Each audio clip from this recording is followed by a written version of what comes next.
در سال 359 پس از میلاد، شاپور دوم پس از مهار کردن خیونها و همچنین وادار کردن آنان به پیروی از شاهنشاهی ساسانی و کمک گرفتن از آنها در نبرد پیش رو با رومیان، تصمیم گرفت در مرزهای باختری ایران شهر پیشروی کند.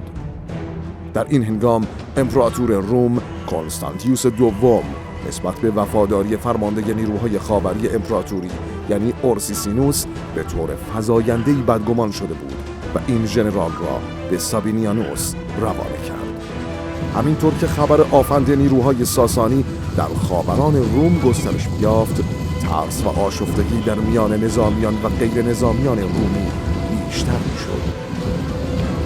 در نتیجه این هراس‌ها 3 لژیون رومی به نام‌های لگیو تریگینتا، اولیپو ویکتریکس، لگیو دکم فرتنسیس برای در امان ماندن از پیشروی ارتش ساسانی به سرعت وارد شهر آمد شدند.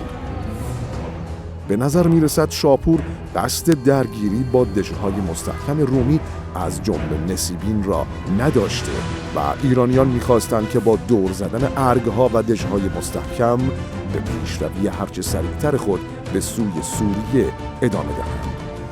با این حال آنچه در آمد رخ داد همه چیز را دگرگون کرد. پسر گرومبات رهبر خیونها که به همراهی گروهی از ساسانیان و خیونها برای برآورد کردن توان دشمن به نزدیکی دیوارهای شهر رفته بود، توسط یکی از نگاهبانان رومی با کمان مورد اصابت تیری قرار گرفت و جان داد.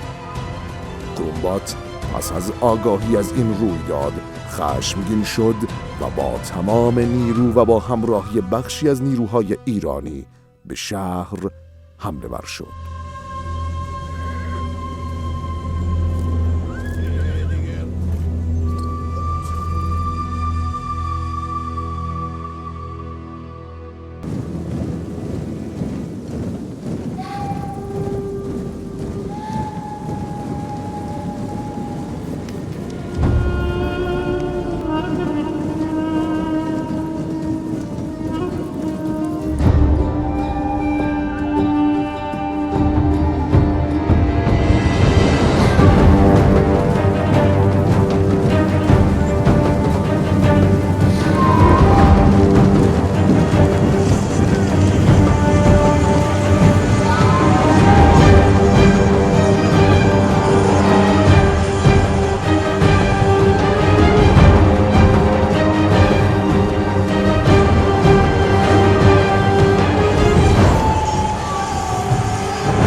تلاش نیروهای ساسانی و خیونها بر این اساس بود که به سرعت شهر را بگشایند، ولی با ایستادگی سرسختانه لژیون‌های رومی روبرو شدند و ناچار واپس نشستند. شاپور پس از آگاهی از این رخدادها برای دلداری دادن به همپیمانان خود به گرومبات قول داد که از محاصره آمد تا تسخیر این شهر و گرفتن انتقام فرزند او دست نکشد. محاصره شهر آمد تا 73 روز به درازا کشید. آفندهای پی در پی ایرانیان هر بار با مقاومت شدید رومیان مواجه شد و بی‌نتیجه ماند. بارها برج‌های محاصره ساسانی توسط رومیان به آتش کشیده شد و تلفات ساسانیان وحشتناک بود. در این میان طاعون نیز در شهر پدیدار شد، ولی پس از 10 روز توسط بارانی که رومیان نام باران نور بر آن نهادند، بیماری به پایان رسید.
با این همه شهر بالاخره تسخیر شد.